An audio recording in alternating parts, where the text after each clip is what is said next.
Hello tout le monde, je suis très contente de vous retrouver dans cette nouvelle vidéo. Donc je suis Madeleine Flandrina et dans chacune de mes vidéos, je vous explique soit comment faire quelque chose ou bien je vous partage une leçon de vie. Je suis chef d'entreprise et je pense qu'il est très important d'être autonome. Donc j'ai envie en tout cas d'aider toutes les personnes à l'être aussi pour qu'elles puissent réaliser leurs rêves. Aujourd'hui, je vais vous parler de l'espoir. Alors, pour moi, l'espoir, c'est vraiment la base de toute réalisation. C'est lui qui va nous permettre de passer à l'action. Dans l'espoir, en fait, on a vraiment cette idée que on peut être mieux, qu'on peut avoir mieux ou qu'on peut faire mieux. Et c'est lui qui nous permet en fait de tenir et de ne pas abandonner. D'ailleurs, il y a un proverbe qui est très populaire qui dit « L'espoir fait vivre » et je suis totalement OK avec ça parce que je pense que quand on n'a plus le goût de vivre, on ne sait plus à quoi se rattacher. Donc, on a envie, en tout cas, de ne plus être sur cette terre et je pense que ça doit être très compliqué. Mais aujourd'hui, dans cet épisode, je vais vous donner l'espoir et en tout cas, j'espère que ça va aider toutes les personnes qui se sentent seules, qui se lèvent chaque matin seules, qui n'ont aucun soutien, aucun encouragement, qui des fois veulent abandonner. Mais non, vous n'allez pas abandonner. Grâce à ma vidéo, vous allez la regarder jusqu'à la fin. Vous allez comprendre que l'espoir, en fait, c'est pas quelque chose de négatif, c'est pas désespérer, c'est pas se dire qu'on rêve trop, mais au contraire, c'est vraiment, on va dire, le facteur qui nous permet de tenir dans cette vie. Parce que là, dans cette vie, on aura toujours des problèmes, toujours des imprévus, il y aura toujours des obstacles pour nous freiner. Si on n'avait pas cet espoir, je pense qu'on aurait déjà abandonné. D'ailleurs, moi, chaque matin, je me dis que il faut avoir de l'espoir pour pouvoir se lever.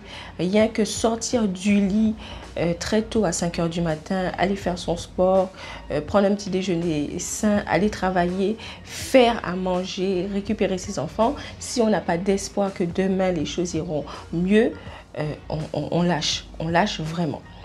Donc, si je reviens à mon exemple, moi, il y a deux situations, une personnelle et une professionnelle, qui m'ont donné énormément d'espoir et qui m'ont aidé en tout cas à tenir et qui m'aident au quotidien à tenir parce que si je pense que je n'avais pas ça, ma vie n'aurait même pas trop de sens en fait.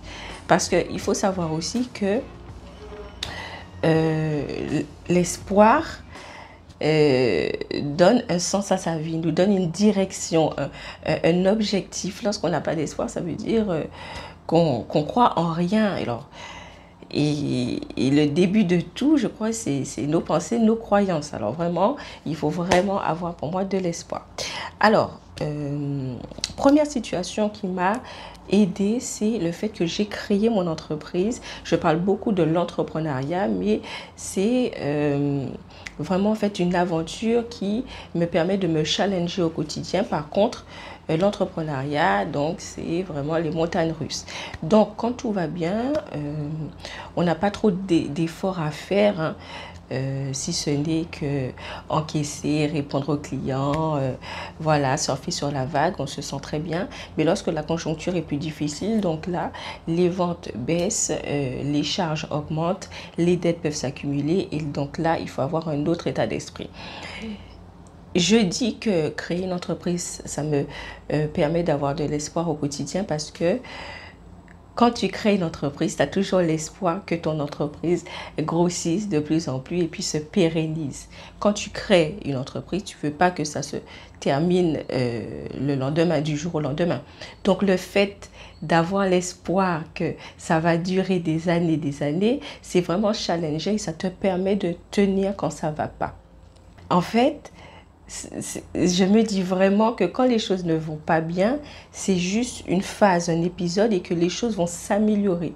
Et ça, c'est l'espoir. Imaginez que tout était linéaire, ça veut dire que tout se passerait bien tout le temps, que j'aurais presque rien à faire. Parce que même des fois, quand tout va tellement bien, j'ai énormément de temps et là, je commence à réfléchir et à me dire, même à culpabiliser d'avoir rien à faire. Donc, j'ai envie de dire que quand les choses deviennent plus difficiles, c'est là où l'espoir est réactivé et ça nous donne vraiment cette, je sais pas, cette stimulation et puis ce sentiment qu'on peut faire mieux et ça développe vraiment chez nous une force mentale. Mais je sais pas, alors quand on est dans la situation et que les choses vont mal, je vous l'accorde que c'est vraiment inconfortable et qu'on a envie de s'en sortir. Mais c'est vrai que quand l'espoir est réactivé et qu'on s'arrête un moment et on se dit, ah ouais, mais imagine que ça peut arriver et que aujourd'hui c'est comme ça, mais que demain ça sera encore mieux. Cet espoir, je pense qu'il n'a pas de prix. Donc vraiment, rattachez-vous à cet espoir. Quand vous faites quelque chose, il faut avoir à côté un espoir. Et pour avoir un espoir, il faut voir les choses en grand. L'homme est fait pour créer. Quand vous créez, mais pas forcément une entreprise, ça veut dire lorsque vous entreprenez, lorsque vous faites quelque chose, tout de suite, voyez grand, parce que c'est ça l'espoir. Et c'est ça qui va vous permettre de tenir quand ça n'ira pas. Deuxième situation qui me donne de l'espoir, c'est le fait de me retrouver célibataire. Alors, bon, il y a beaucoup de personnes qui ne vont pas comprendre. Mais lorsque je me suis retrouvée célibataire, c'est vrai que c'était compliqué. Mais j'avais l'espoir que c'était un moment privilégié pour me retrouver avec moi-même, pour mieux me comprendre et surtout une opportunité pour peut-être rencontrer la personne qu'il me fallait, que Dieu devait m'envoyer. Je pense qu'il y a certaines femmes qui vont comprendre, mais le célibat, c'est une bénédiction, c'est vraiment une renaissance, c'est pas une punition. Aujourd'hui, on veut trop nous faire comprendre que lorsqu'une femme se retrouve célibataire, c'est parce qu'elle a fauté, elle a fait des choses qu'elle ne devait pas, elle n'avait pas un bon comportement ou elle n'était pas assez. Non, vous êtes parfaite comme vous êtes. Voyez juste le célibat comme un moment privilégié pour vous retrouver avec vous-même et ayez à l'espoir que le célibat va vous permettre d'être plus épanouie, plus heureuse. Et vraiment, je me rattache à ça et je me dis que, voilà, je dis tout simplement merci. Donc, dans cette vidéo, c'est vraiment pour vous expliquer que l'espoir, c'est pas être désespéré, mais c'est juste le facteur qui nous permet de nous montrer qu'on est vivant, de nous permettre de montrer qu'on est fort et qu'on peut aller plus loin et plus haut. L'espoir, c'est tout ça.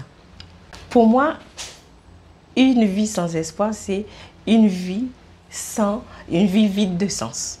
Votre vie serait très monotone, très triste, moins challengeante si vous n'avez pas d'espoir. Donc, dans chacune des situations, pour conclure, tout ce que j'ai envie de vous dire, c'est visez haut, visez grand, pour que vous ayez un espoir qui vous permette de tenir quand ça n'ira pas, et un espoir qui vous permet de grandir et d'évoluer dans cette vie remplie d'obstacles et d'imprévus.